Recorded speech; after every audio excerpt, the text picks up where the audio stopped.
Hey, it's Conrad Thompson. Thanks for checking out the podcast here on YouTube. Be sure to hit the subscribe button and the notifications bell. You'll get a notice anytime we upload some new content. And when I'm not asking Bruce, hey, how big was Batista's? Well, you know. One of the things I like to do is help people save money. And if you're watching this video right now and you're in a 30-year loan, man, you're overpaying your single biggest bill and you may not even realize it. I want you to do a little experiment for me. Take your calculator out, multiply your monthly house payment by 360 payments. That's how many payments there are in a 30-year loan. That big scary number, that's your total of payments. You're looking at that number? You know you can do better. Keep more of your own money right now and go to savewithconrad.com.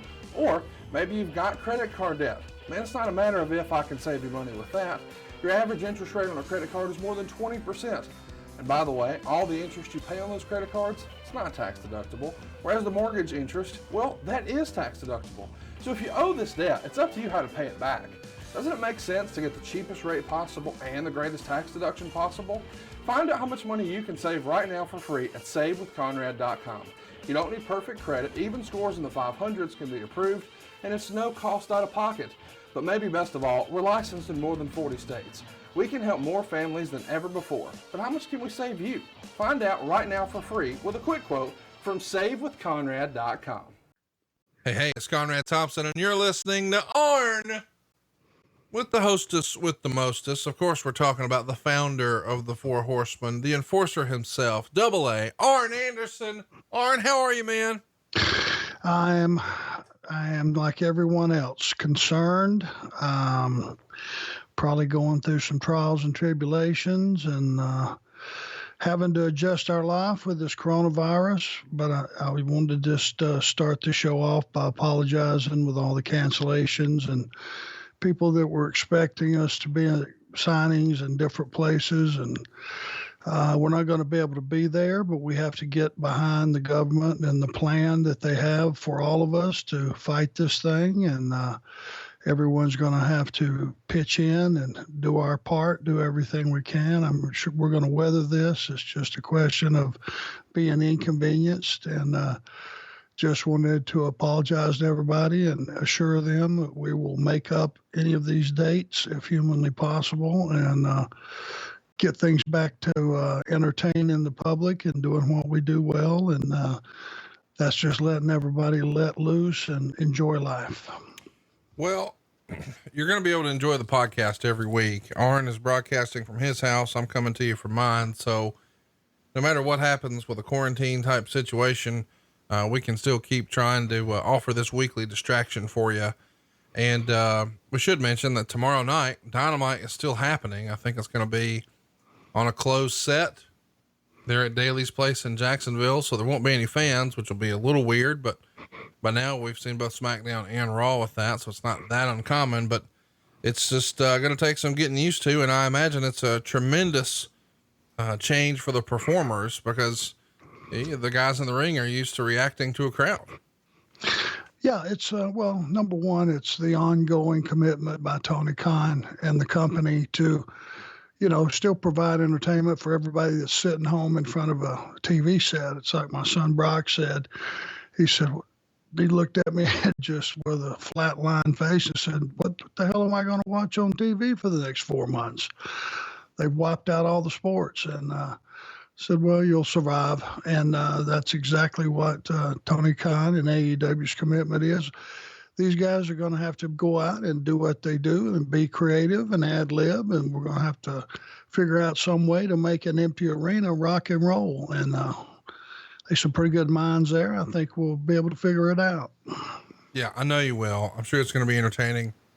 Looking forward to seeing how it goes down. And I'm looking forward to today's episode. It's hashtag Ask Arn Anything. Hundreds of replies. There's no way we'll get to them all. Try to fit in as many as we can. Let's get started with Owen. He says, did you get paid a talent fee for your WrestleMania 18 Spinebuster on the Undertaker? Owen, I certainly did. And JR was making the payoffs at that particular time. And I was very happy with what I got. So it was a pleasant surprise. James Shea writes, in your opinion, would the WWE Hall of Fame be viewed more legitimately to people if it had an actual building like the NFL Hall of Fame or Cooperstown? I don't think so. I think it's already been, I don't know, glamorized, ostracized, bastardized, anything that you can think of as the proper adjective to the WrestleMania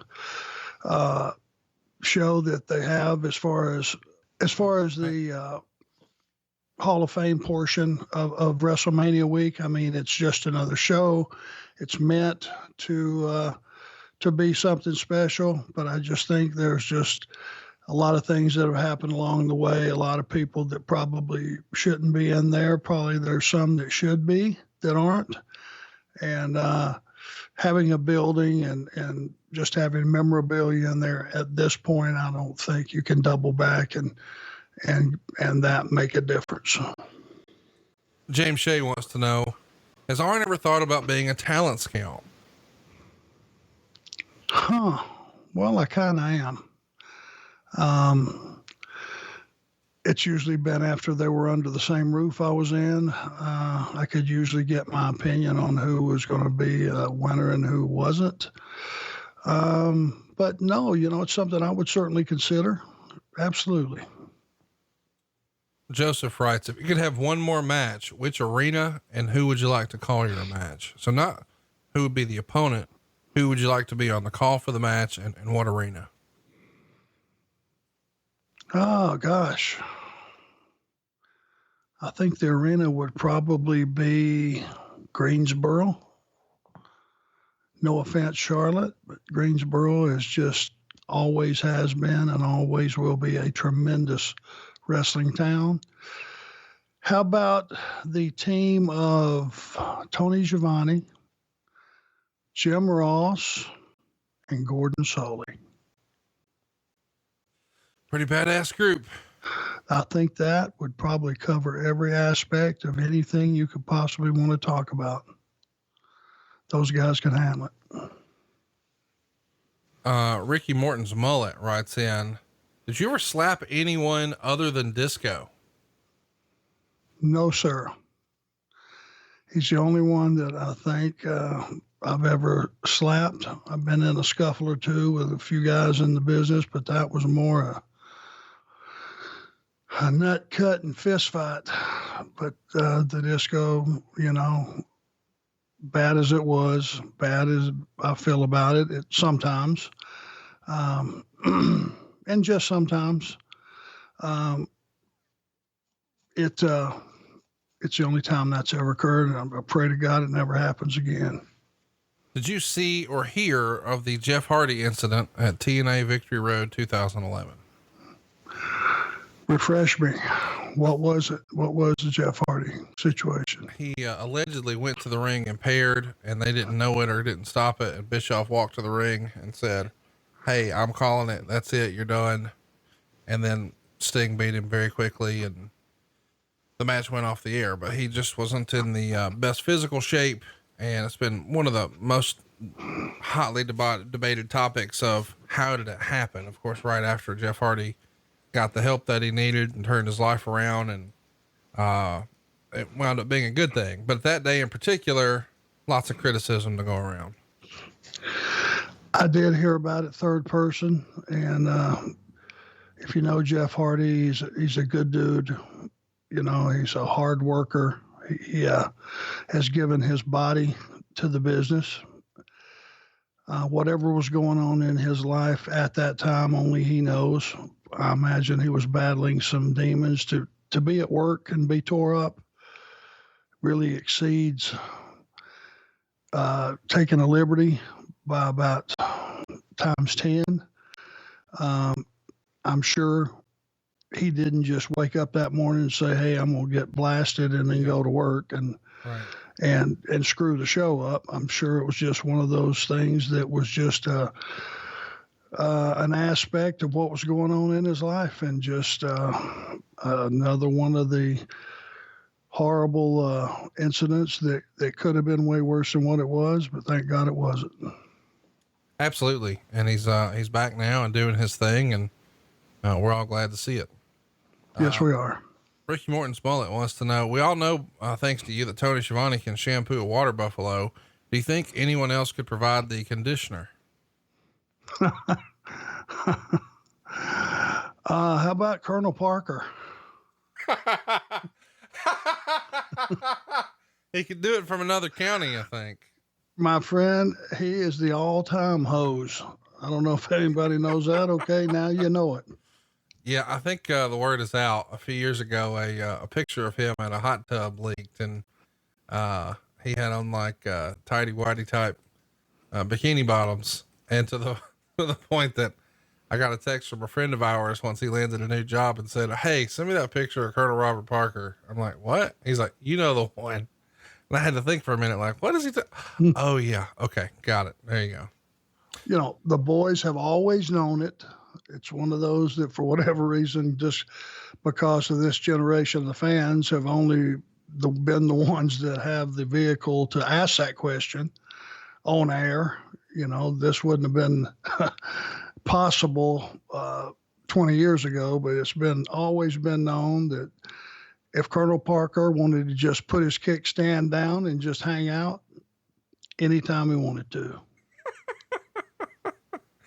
Yeah, we sold a shirt over on Tony Schiavone's podcast, and we called it Colonel Parker's Jump Rope Academy. Yeah, and that's probably being mild. Oh my gosh. JW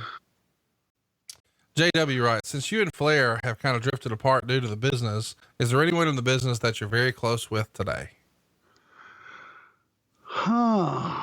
Yeah, I mean, I have friends. You know, Dean Malenko is a good friend. Dave Finley, Jamie Noble, you know, Mike Rotundo, we're friends. Cody Rhodes has become a good friend. Dustin's a good friend. Tim Horner and my friendship has lasted the test of time. You know, a lot of guys in the business I think very highly of. I think very highly of Randy Orton. I think very highly of the Revival. You know, some of those young kids, Heath Slater, Bray Wyatt, you know, Taylor Rotundo, Joe Henning, you know, a whole list of kids that I really like. You know, Luke Harper, you know, if I really sat down and made a list, it's one of the one things that has really helped me transition from where I was and where I am, is just knowing the fact when you know, I've always said, if you got 5 friends, if you can count on one hand the legitimate friends you have in life, you were a success. Right. And I had a lot of time just to sit down and go, hey, what did I do wrong? Did I do anything wrong? What have I done right? You know, what's the one thing you've done right since you've been in the business? And I think it's develop respectful relationships with a lot of guys and friendships with a lot of guys and gals, you know, as far as that goes. So, yeah. I made a lot of friends in this business, and I'm very thankful for that. Anthony Corona, not the virus, writes in, does Arn have any good Jerry Jarrett stories? And if not, does he do an impression? I haven't been around Jerry Jarrett enough to do an impression, and I never worked for him, so I don't know. I may have had 3 casual conversations with him through the years, just places that I ran into him just by chance, whether it was a signing. We actually went over and worked one match with his company. It was, I think it was Ole, Tully, myself against Lawler, Dusty, and maybe Magnum. It was a bunkhouse match, 6-man. But no, sorry, I don't. Let's keep it moving here. Bad Money Slim writes, I work out religiously and I know the Enforcer was clanging and banging tough back in the day. So I have to ask, what adult beverages taste better after a workout? Well, for years and years and years, I know it's going to be, you know, not exotic, not erotic, not one of those things you go, well, damn. But buddy, Miller Lite in the bottle floating in about half ice and about half ice water for a couple hours sure tasted excellent after a workout or wrestling, you know, especially when you had both in one day. You had that deep sweat twice a day, man. Those cold beers really tasted good.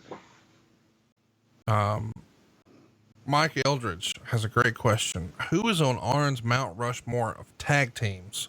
We hear this debate a lot about individual performers, but to ask a tag team question like this to you, I thought was a pretty good question. Okay. Right off the top, Midnight Express, Rock and Roll Express. That's easy. Yep. How about the British Bulldogs? Wow. They were damn good together. And how about Arn and Tully? I like what you put yourself on there. Makes me happy. Well, I was struggling with it, but damn it. Sometimes if you don't toot your own horn, nobody else will. So once again, toot, toot.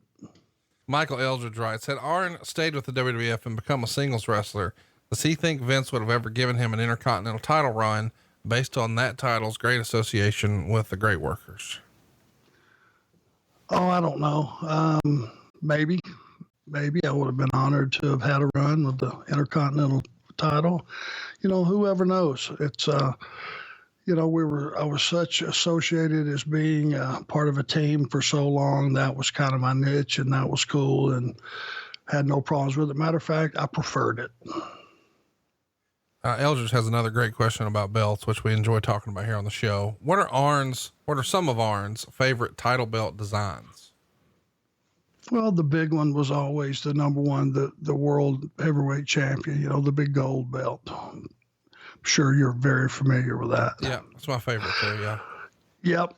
World television title was cool. I always thought it was a big deal, being the world tag team champions.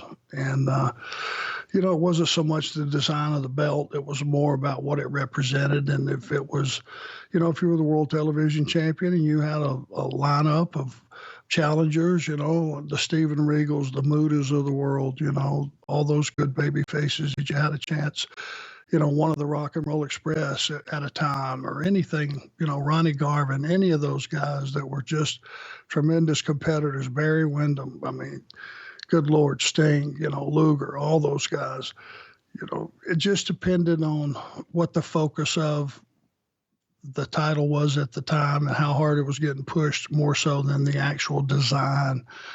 I think the guys that make the championships do a really good job and make them really look professional. I think the AEW, World Heavyweight Championship looks incredible.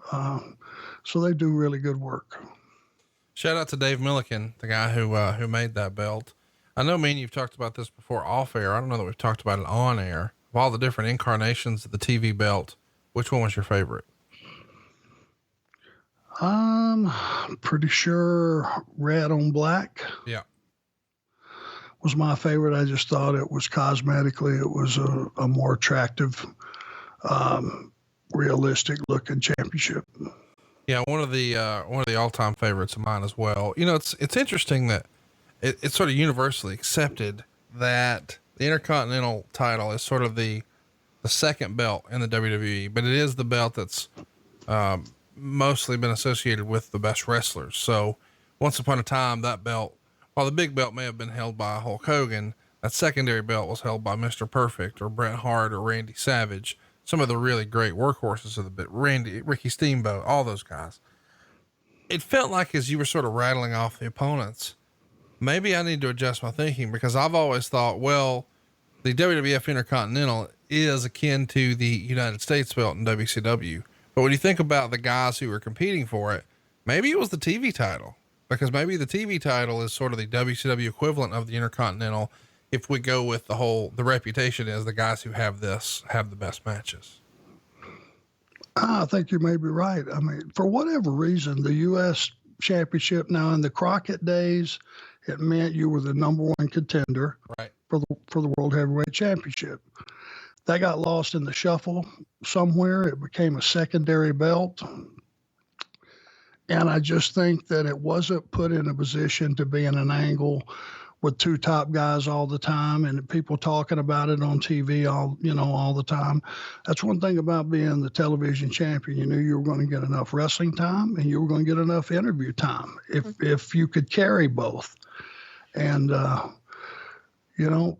having your mug on TV on TBS every single week, it kind of gets you out there and it makes you very recognizable, very marketable. And it just, to me, it was like the Intercontinental Championship is for the WWE. Mike has one last question for us this week. What are some of the best and worst ribs that Arn has witnessed? Well, I've seen rotten ribs like, cutting off a guy's pants leg of his slacks, making one side a pair of shorts and one side long pants. Funny ribs like super gluing a guy's shower shoes to the ceiling. I've heard of old ribs that will just take your breath from the old timers, that taking a dump in somebody's bag. I'm sorry. We got a hell of a fight going on. That happens to me, but it used to happen all the time. The worst I ever heard was like Johnny Valentine's era, that one of the wrestlers had asthma real bad. He had one of those inhalers. Yep. And he needed it. I mean, when he would come out of the ring, man, it's the first thing he had to do was hit that inhaler. Well, apparently Johnny Valentine put lighter fluid in the damn thing. The guy came back from the ring and hit a couple of big squirts real quick, and lighter fluid went down his throat. And the damn guy fell out damn near. I mean, it messed him up. And the next day, the guy comes in with a gun and shoots a hole in his bag, in Johnny Valentine's bag. And, if you ever do that again, I'll kill you. So apparently somebody smartened him up. If you consider that a rib, that's a rib. I don't consider that a rib. But it was the kind of things that used to go on, back in the day. There were funny ribs, Kurt Hennig was probably one of the best. And it was just, simple, harmless stuff.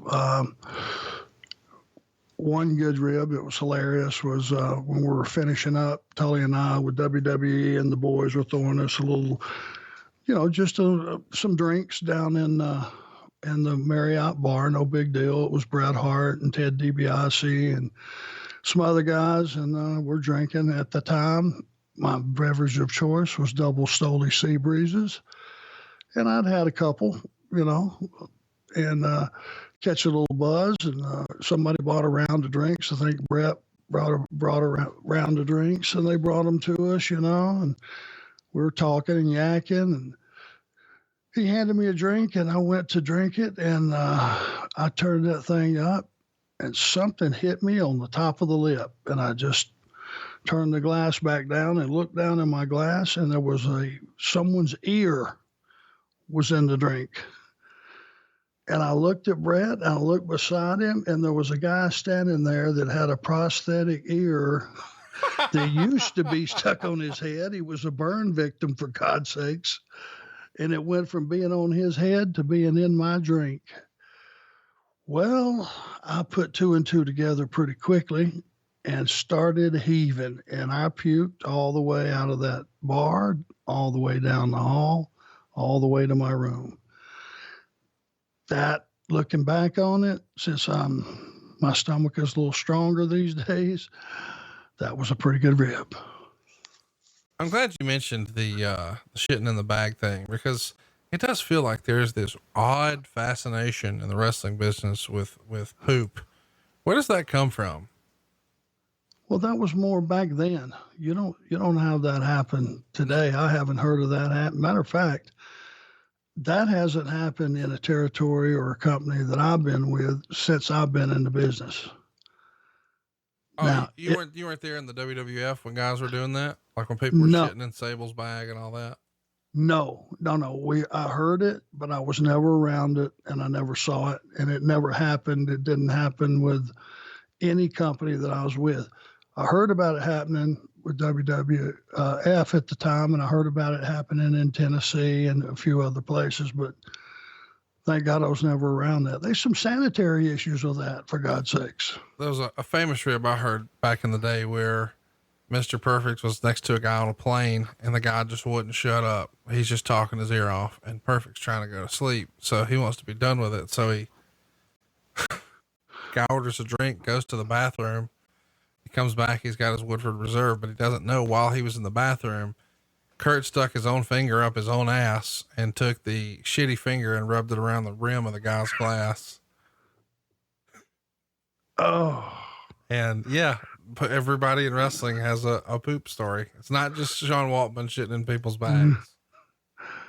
Oh, that's pretty bad. Now, back in the day, halcyons were some reason, were one of the drugs of choice for the guys, and partially when using correctly, I guess. Now, I couldn't take them because I had no threshold for that stuff. If I took one, it'd be a month later, I'd wake up in Cairo or somewhere on the back of a damn camel. Sure. I just couldn't take them. But guys would get those things thrown in their drink, and they would, you just go blank and black out. And we're on a flight overseas. A lot of shit happened when going overseas on those flights. 9 hours is a long time, for guys to just sit there in their seat, behave. And somebody decided they were going to H-bomb Bill Dundee. Now, I would just happen to be fortunate enough to be in first class. He was in a row behind me in coach. So somebody H-bombed Bill. He went to sleep, and they made an ice cream sundae out of him. They got some whipped cream, they got a cherry, they got some all kind of stuff, and they just basically covered his whole head in whipped cream, or shaving cream, maybe it was, and put a couple of cherries on top. And he just sat there, the human sundae. And when he woke up, for whatever reason, he just saw the back of my bald head tilted back, sound asleep. And this was told to me by some of the boys, obviously. When he saw me, he associated that I did it just because I'm the first one he saw. And he slapped the shit out of the top of my head and woke me up out of a coma. And other than getting mad, I looked at him and immediately clicked in what happened. And I was just rolling. I was dying.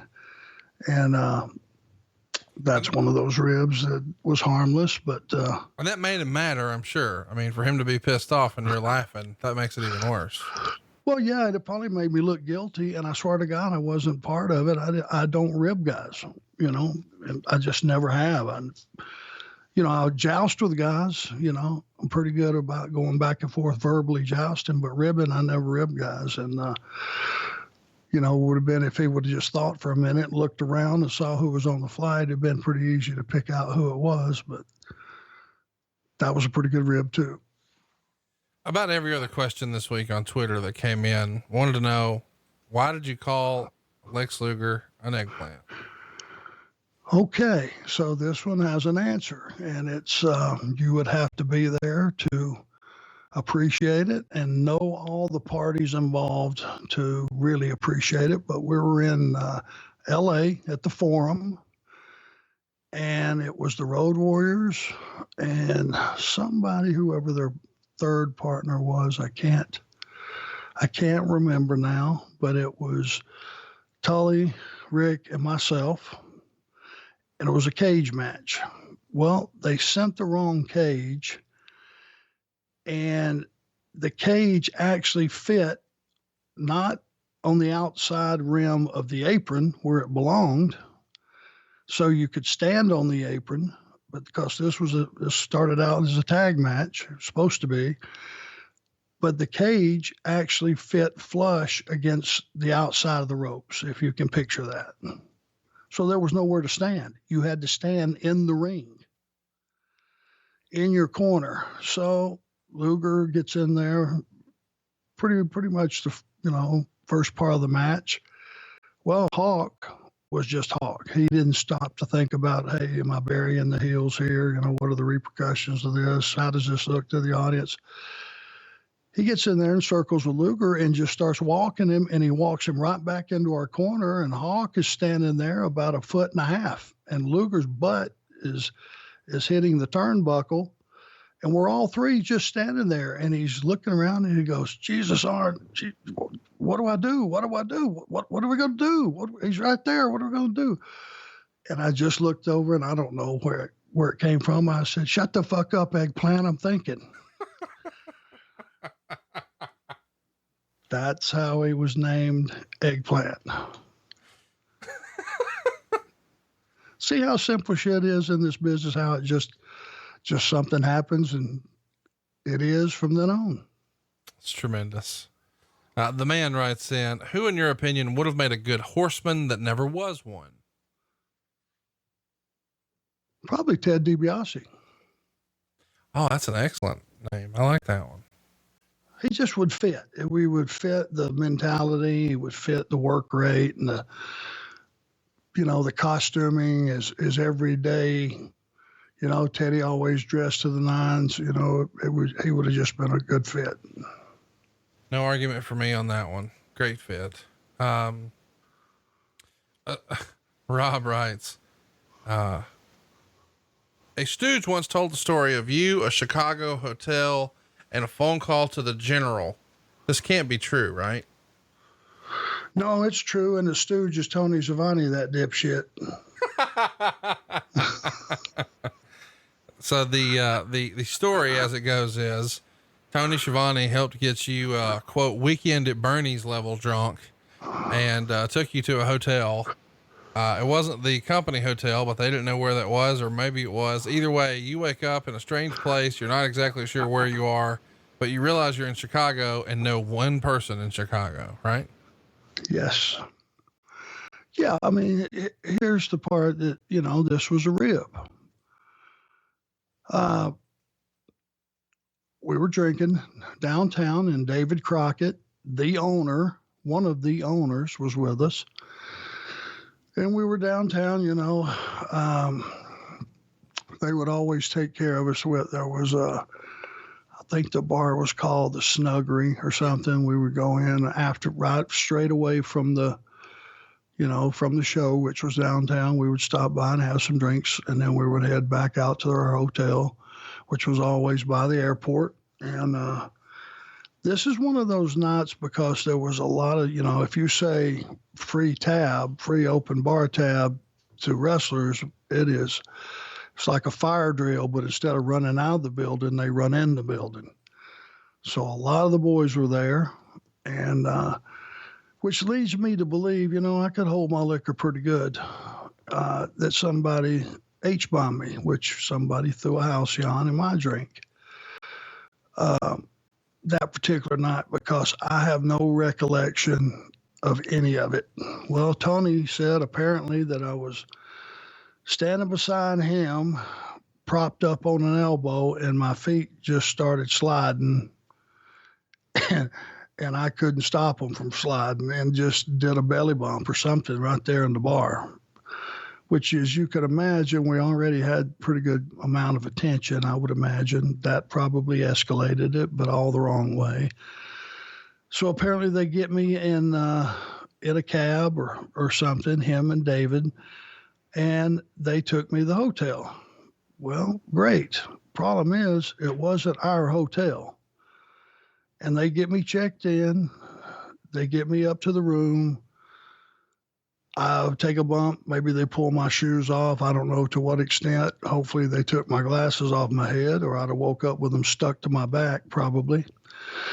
And so they check me in, and then they leave. Well, I wake up. Nothing looks familiar. I'm in downtown Chicago. Pick up the phone, start calling the operator. Hey, would you ring Tony Schiavone's room? Hey, would you ring David Crockett's room? Hey, would you ring Ric Flair's room? Would you ring Tully? I'm sorry, sir. None of these people are staying here. So now I am hungover. My eyes are swollen shut. I'm sitting on the edge of the bed. I don't recognize nothing. There were no cell phones at this time. No such thing. So take that out of the equation. So I don't know who to call. I just know Bruce MacArthur, Wirtz Corporation, which is, you would know, Conrad's a pretty big deal. Yeah. I mean, they only own they own the building where the Bulls play. And, United Center, yeah. Yeah, United Center and all kinds of properties and holdings and all that stuff. So I just call information. They give me the number, the receptionist answers. I need to speak to Bruce MacArthur. Well, I'm sorry, sir. He's in a board meeting. Ma'am, I'm lost. I don't know where I am. I don't know how to get where I'm going. He's the only person I know. I don't give a shit. Go interrupt and tell him I'm on the phone. Something of that nature. I said, this is an emergency. So apparently they disrupted a board meeting because some hungover lost wrestler is on the phone seeking assistance. So everybody had a big laugh. Bruce came to the phone, believe it or not, and da-da-da-da-da, and da-da-da-da. He said, let me do a little checking. And I guess he called Rick and found out where the hotel was. I jumped in a cab, went to the other hotel, got in the shower. All was well. When was the last time you saw or talked to the general? Oh God, probably 15 years. Which I'm sorry to say, he just, I guess things went, he went a different way, and him and Rick weren't hanging out together. Rick was the vehicle to Bruce. They were the ones that were friends. We just became friends through those guys. He just took a different path in life, as did we. And to be honest with you, there wasn't any of that going out and going drinking and stuff, because when you work for WWE, as soon as the show's over, you're heading to the next town. So that eliminated all that. Yes, it did. Let's keep it going here. Justin Andrews writes, I love executing the Gourdbuster, but I find many people find it hard to take. There you go. 2 finds. How did you come up with the Gourdbuster, and who took the best Gourdbuster from you? I just pictured it in my head. It's the way most things come together. You just see something and it just pops in. Well, hey, what if I did this? And, that was the problem I think that I had with the Gourdbuster. People were, afraid that I was actually driving their head into the mat, which when I start down with them and I hit on my knees, if they'll hit on their belly, everything goes smooth. And that pad which keeps the guy's head from actually hitting the mat with all that force, is me landing on my knees. There's your margin for error. And I think it looked a lot worse than what it really was, and just a lot of people were afraid of it. And if they pulled their knees up as well, it looked like shit. So the reward and risk versus reward for me was, hey, I'm going to have a shitty looking finish here. It's not going to look good. Or just move on to something else, was the main reason I quit using it. Henry writes in, take us back to the night of March 31st, 2008. What was it like to be a part of the Nature Boys final send-off in WWE? What can you tell us about the atmosphere that night in Orlando and what it meant to Rick at the time? Well, he had earned it. I didn't think, I was one of many people that didn't think that was the last we'd seen of Ric Flair, but possibly. And he had earned it, and who was more deserving? He had a lot of his people from his era out there to, congratulate him and make it a special moment. It's one of those he's one of the few guys that have a night like that, probably a lot more should, that have really contributed to the business. But Rick's special. Rick will always go down in history as being special as far as the business goes. And, we're all glad that he could have something done for him like that. Stoner Dale writes in, Arn, other than podcasting, what's your favorite hobby? I like to work out. I like to go to the gym. Makes me feel good. Can't train. I never trained super heavy, but moderately, and I can't do that anymore, but I still like to get that sweat every day. It's just makes you feel good and, makes your day go a lot better. What's your go-to routine when you go to the gym? Believe it or not, Scotty Steiner. Now we got similar physiques, right? Sure.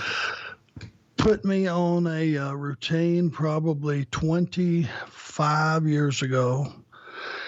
And with all the travel back then, we were doing a lot of traveling and stuff. And it just, he said, why don't you do this? This is what I do. He said, I train one body part a day, and you can go in and really just blast it for 50 minutes, hour tops, do 20, 25 sets of one body part, like chest one day, shoulders the next, back and arms the third. If you want to do legs, you could probably squeeze legs in with shoulders, and you just go until your body, just go a string of days until your body tells you, okay, I need a break. Doesn't matter what day that is. Your body will tell you, okay, I'm going to take today off. And you get in and out of the gym in about an hour. And when you have tight schedules like we do, that's worked for me over the years. You get that good sweat, but you got to train quickly. And, don't rest a whole lot during your sets, and you get that good deep sweat, which is what I was after anyway. I was never going to have a great body, probably never even going to have a good body. But I could at least get that sweat in, get stretched out good, get that blood flow, and just feel good about the day, which is the main thing. You just do it to feel good. On this day in WWE writes, this week 25 years ago was Uncensored 95. Arn lost a wrestler versus boxer match to Johnny B. Bad, where he had a bucket on his head and got knocked out, followed by hopping onto the stage of the main event after being bound and gagged as the masked man. Was this Arn's worst pay-per-view ever? Hearing it back, I'm sure of it. The only thing could have been worse would have been if I'd had to do an hour Broadway with the Renegade on top of all that. Yeah, it was probably pretty bad. I did my best with the boxer versus wrestler to at least be entertaining. I thought it was okay for what it was. And the bound and gag, that's always refreshing. Concuss Jones writes in, when someone asks, did you prefer them as a heel or babyface? Has anyone ever answered babyface? In my opinion, everyone was better as a heel. What say you? Was anybody ever a better babyface than a heel? Are we talking about just all talent included? Yeah.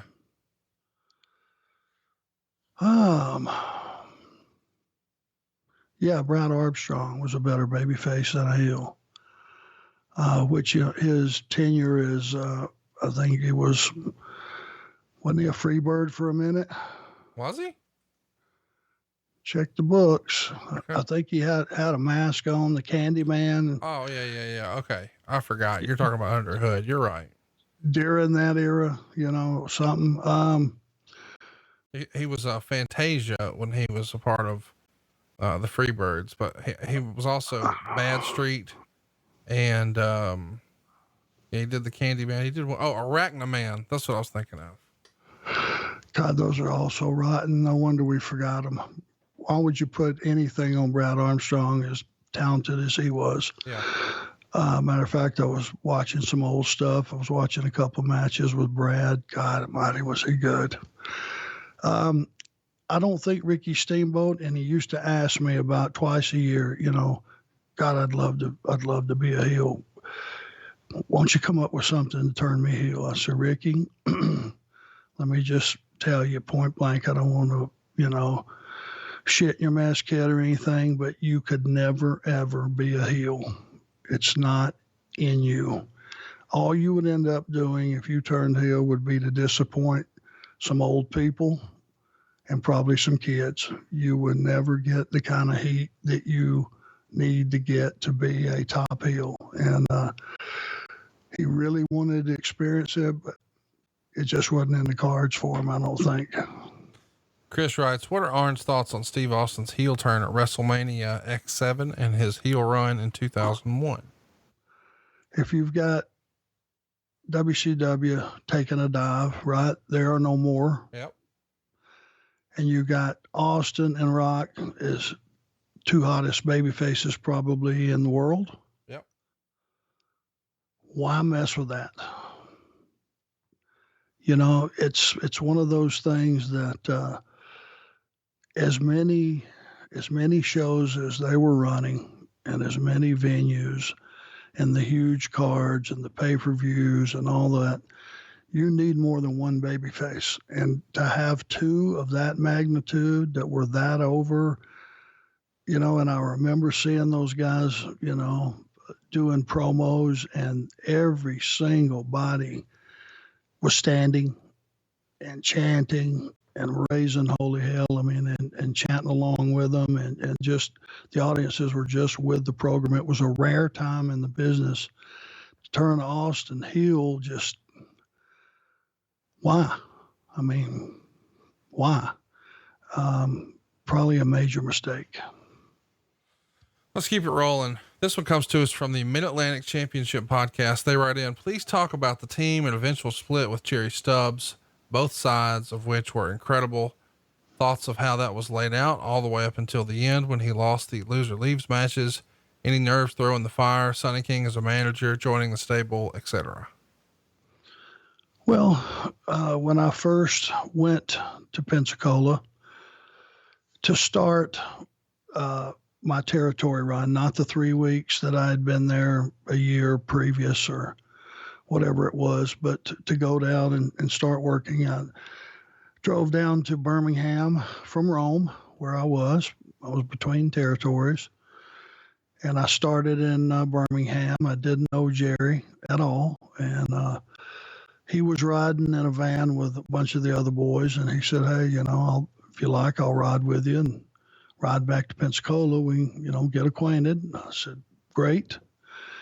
And he really turned out to be a super guy. He put me up at his house for a couple, 3 days, and, you know, took me to the gym, showed me where the gym was, showed me where the arena was and all that stuff. And, introduced me to Scott Armstrong, who I'd never met. I'd met Brad and his dad and worked with Bob during that 3 weeks previous that I was there. So kind of introduced me around, got me acquainted with the boys and the layout and the whole scenario. And then he put me on, when I found out I was going to be wrestling under a hood, he put me on the costuming lady that not only made gear, but made masks. So he really hooked me up and got me started with everything, got me acquainted. And the whole deal was he was Mr. Olympia under a hood. I was Super Olympia coming in as a baby face, which is a horrifying thought. Under a mask is really a horrifying thought because I didn't have any baby face skills at all, none. I could do none of that stuff. And I would hear, you know, some people in the audience thought I was Buzz Sawyer. Some thought I was Dick Slater. There was several of these names that they were throwing out that they thought I was, which was kind of cool.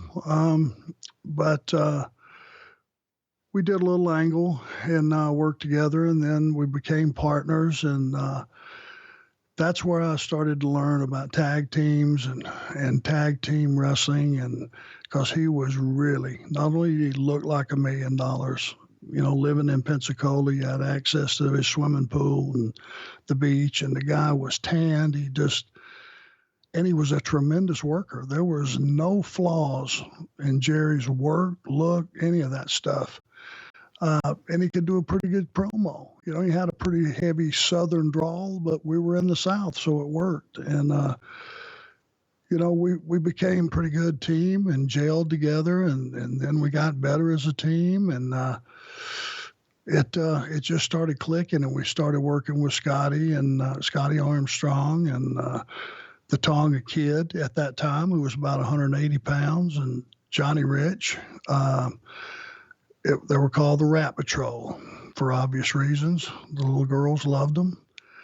And we worked with those kids and really had a good time. And Stevie Armstrong kind of got in there and got in that rotation too. And enjoyed working with him. So we just had a really good, calm work environment where you could go out and take these guys and learn from them and teach them as well. And we're all kind of learning the business together, and had the opportunity to start doing promos down there for local markets and no pressure. And it was just a learning curve that you had, and a great work environment, and just show up and do your job. And there were no issues. So, it turned out that we eventually did a split with Jerry and I. And then when I found out I was going to Charlotte territory, we did some loser leave matches and stuff here and there. I actually ended up doing the last ones with Colonel Parker, Robert, and it was just a great experience. I enjoyed being Jerry's opponent and his partner. And if had he chose to and went out and into the world, he really didn't want to leave and go any further than Bill Watts territory, because he could just, pretty much drive there from Pensacola and stay a few days. And if he wanted to, he could take a day and drive back home. And, it was close enough that it wasn't impossible. And had he chose to go out in the world, he would have been a huge star, I think. Is Rat Patrol not the best wrestling tag team name ever? Think about it. It was self-explanatory. It's tremendous. Absolutely. And the little girls love those guys. Phil Snowden writes in, what was your favorite pay-per-view that you were involved in as an in-ring talent and backstage? Is there one show that you look back on in your in-ring career and think, damn, that was the one? Not really.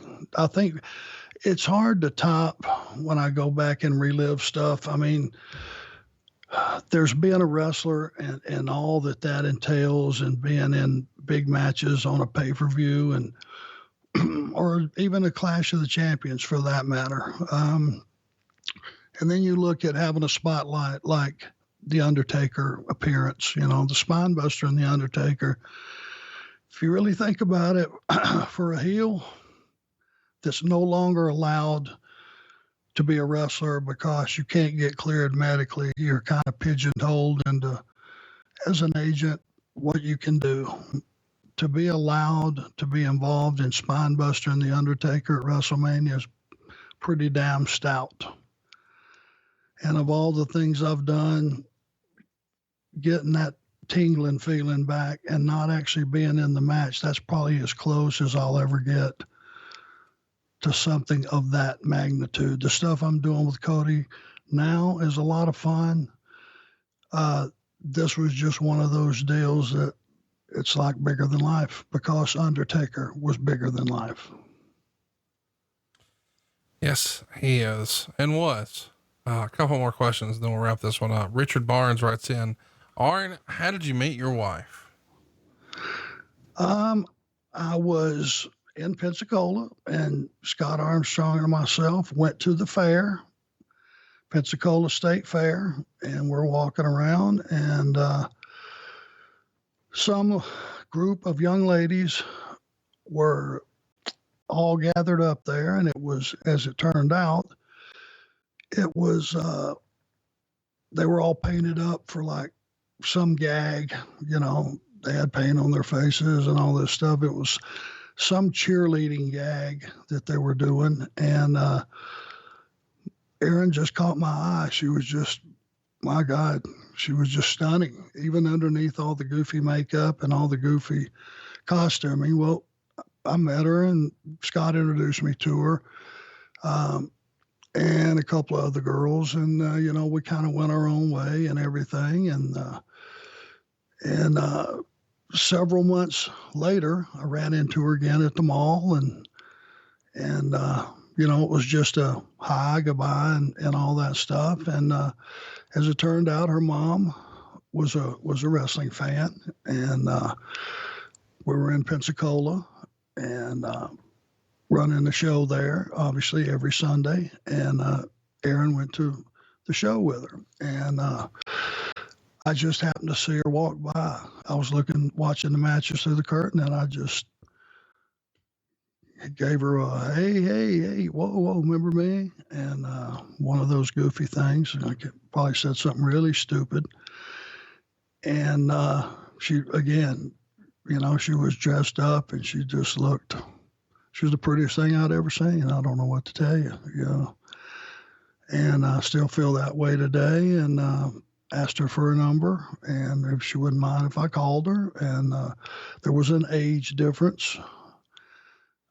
So for about a month, I had to just go and sit at her house and sit on the couch with the family and put them in a position to trust me, which I think, they saw that I had honorable intentions.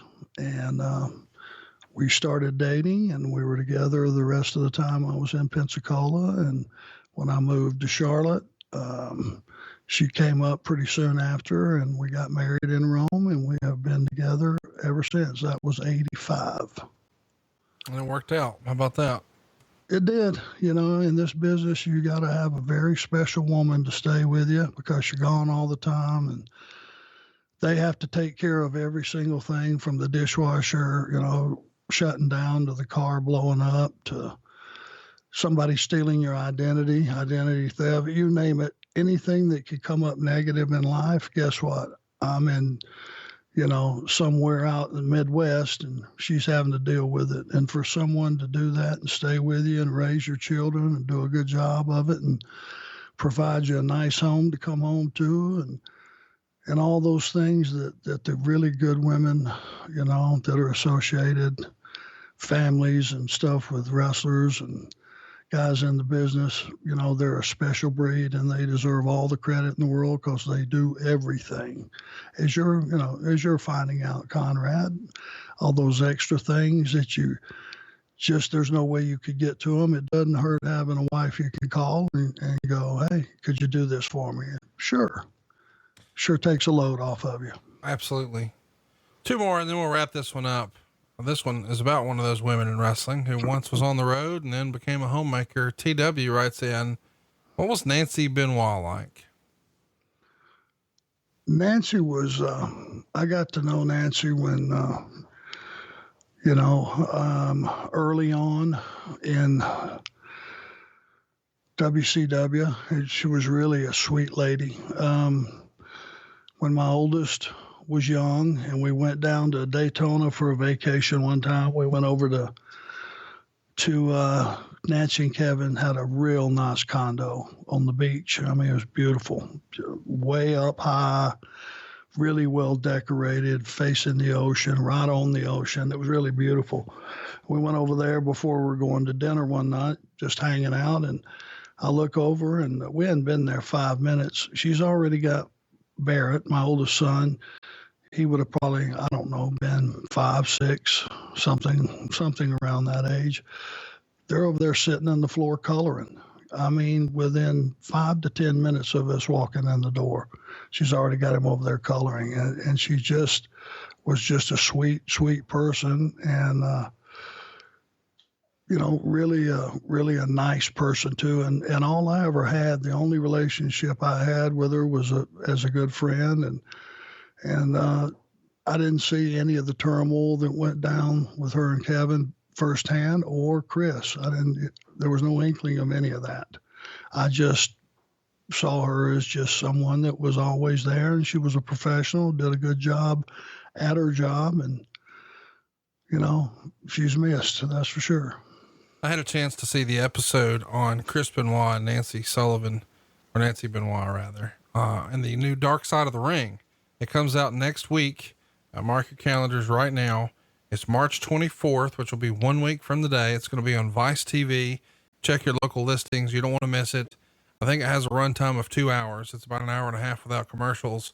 And it is, rough, man. Lots of details, lots of stuff I didn't know.